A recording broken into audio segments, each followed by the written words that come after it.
personality synthesis is very, very important at multiple levels of development. We're always trying to work to bring the personality into cohesion, into balance, into a degree of relaxation and dynamic potency, where we're aligning all these different components of us to become functional. And then even more so when we're working with the soul at deeper levels, as the soul seeks to really bring the personality even more so into integrity, bringing more life force into it, having to balance the physical body, the astral body, the mental body, as we've discussed with the initiations.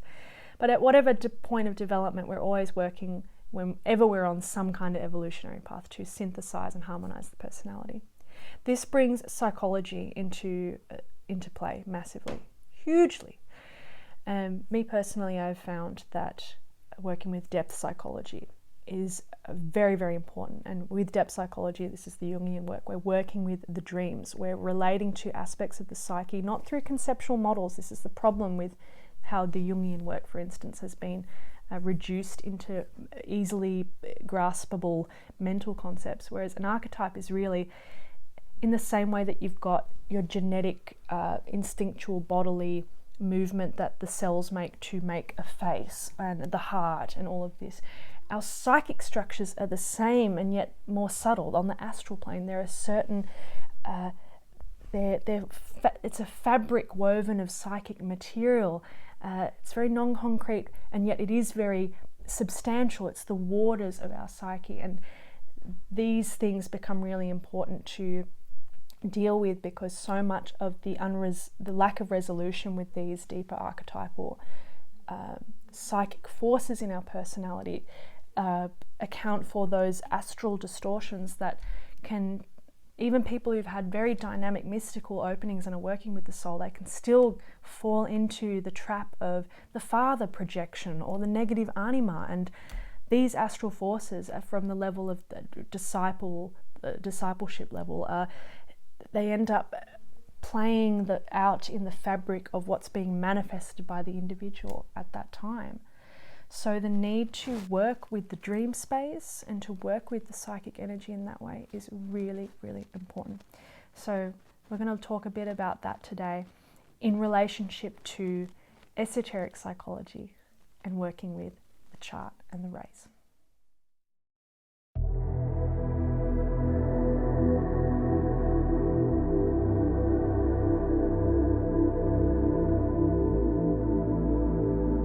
Esoteric psychology is so phenomenal. When we know how to read the chart, when we know about the rays, they reveal so much to us about how we operate, how the mind works for this person, why the Gemini has trouble meditating, why the Aries person is always in conflict, and the connection to the chakras in that sense. Like, oh, you're moving from the solar plexus, becoming aware of when you're starting a conflict in Aries, or where there is a restriction of the mind and negativity and It's so scientific in terms of how precise we can get when we learn how to work with it.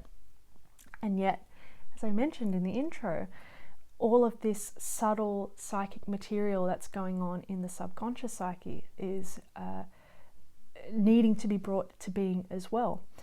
For instance, I've had many challenges with certain limited negative thought patterns, and I've been able to interpret that from an esoteric psychological point of view and can see why there is that general propensity towards that. But it wasn't until really working with the dream space and stepping into analytic work that I was really able to work out what exactly are these sub-psychic forces that, let's say, are interfacing with those certain rayological and planetary alignments. So let's say I had a twin, a sibling. Okay, let's go, that's better. Siblings, different natal placements, but same core trauma. We may express the core trauma in a very different way, in which the esoteric psychological work will be able to tell us exactly why we express in those ways. And yet, when we go into the sub-psychic realm, there's still the core problem of that same source material there. It's just that for this sibling, the propensity to express that wound through being territorial and Mars-like, we can see that in the chart, or they're in Aries, for instance. Whereas for me, it's expressing more as mental scatteredness and difficulty, because there's a strong Mercury Gemini there, and so the dissociative mechanism is showing up as more of a mental quality. So you see how they necessarily mediate and move together. Our human body and the animal part of ourselves, which is so much of our consciousness, right? So much. The bulk of our consciousness is psychological and connected to our humanity. That's connected to the process of the evolution of Earth, right? Over eons of time, millions of years. All of the building of those psychic webs. It's not just the body, obviously we've got the evolution of the physical form itself, but all of those sub-psychic structures as well are part of that watery nature. You know, the Cancer, mass consciousness, that which we pull into, and Cancer can be known, as we've discussed, as being quite psychic. Jung was a Leo, but he had Venus and Mercury in Cancer, so that the luminaries, the mental pieces in his chart, being able to dip into the mass consciousness in that sense. So whether we've got Cancerian placements or not, we are all connected to some degree to the Great Mother in that way. Yes, Virgo processes of wisdom as well in that sense, and the Cancerian mass consciousness, mass psychic structures. We think of the fourth house as being the house of the mother and the roots, and there's often a lot of people who have lots of placements there, for instance. There often is a need to dig deep into the psychic roots. But even if we just play with it as Cancer Capricorn axis, or the 4th 10th house axis, if the 10th house has a lot to do with the actualizing of the vision and the goal, we're bringing those two opposites there, where to climb to the highest highs, we need to be able to go to the lowest lows. So that ability to go into the unconscious and start working with that material is really, really key for, I would say, all of you trying to work with the soul. We're so lucky to be in a time where we have that material available to us, and what Jung did was massive in terms of his contribution to the world. He was an Aquarius rising, by the way. So bringing that group world service, and particularly with his Jupiter in the 8th house, I believe, like going into those watery, dark, the shadow realm. There's a lot there in terms of structuring our personalities that we need to employ to some degree. Working with the dream is so important in this way, because it really is reflecting to you where these aspects of the personality are still stuck, where the conscious mind as the ego and the way it's used in the psychological discourse, where it still hasn't grasped something, the still ways in which that attitude is off in some way.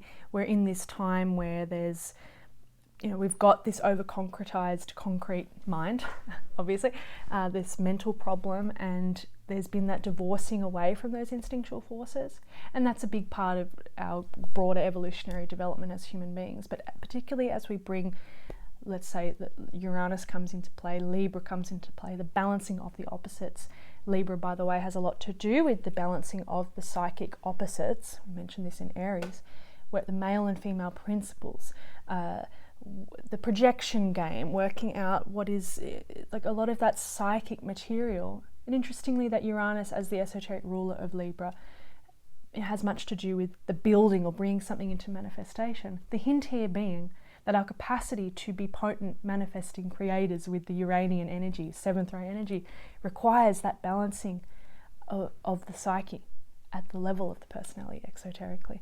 In that way, it is quite occult, even though we might say personality psychology generally is exoteric in that it's based off the form nature. But those psychic interior realms, going to the source of what consciousness is, it is occult in that way, and it has a kind of esoteric underpinning in that way when we're talking about going to the root of our psychic structures and finding out, why do we act in this way? Yes, esoteric astrology and rheology answers that question to a large degree.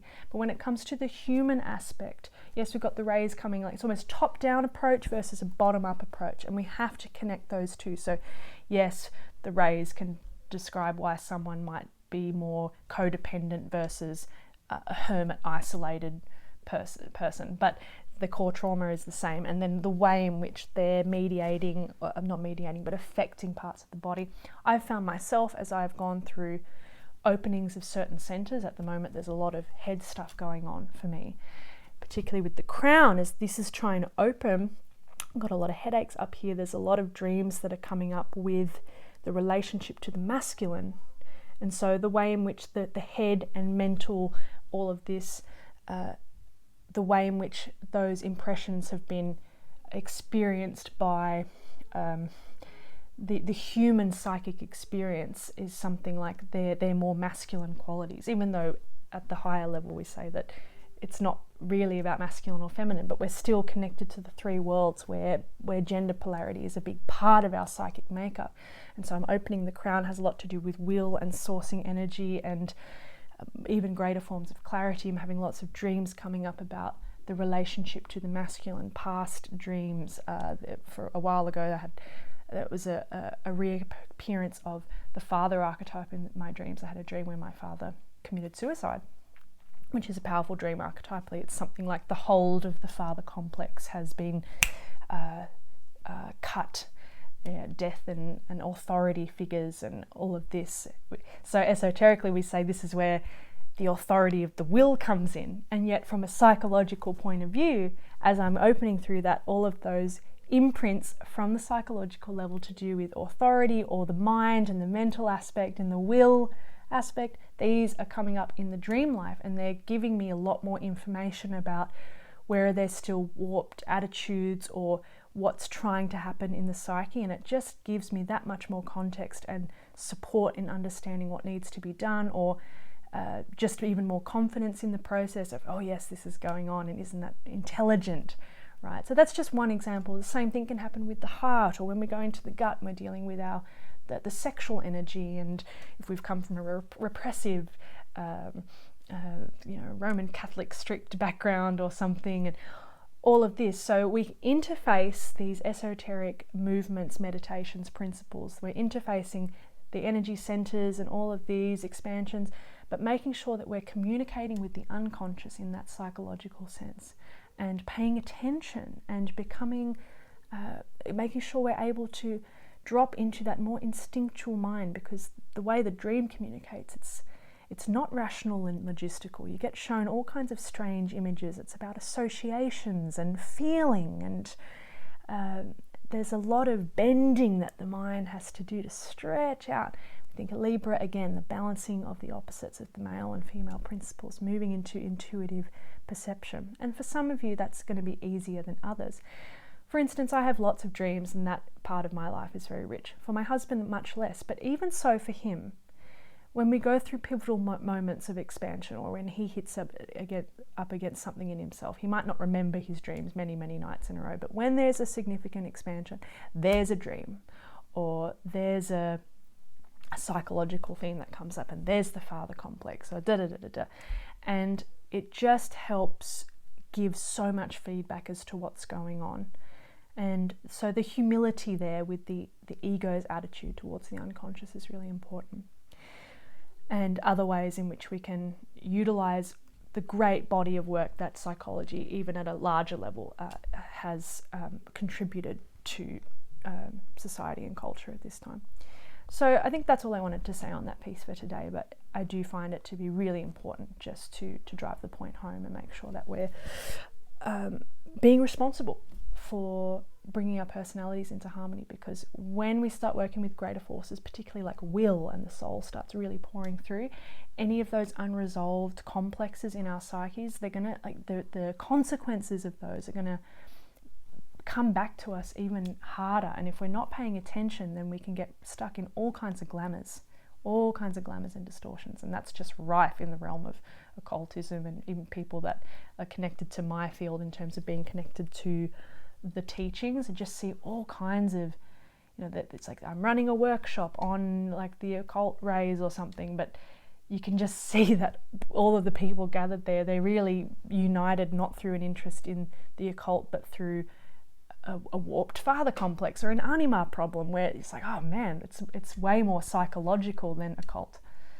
So yeah, it's important to keep that in mind. Worth doing some independent research, or even working with an analyst at some point. In any case, I think that's all from me today. I hope you enjoyed this video.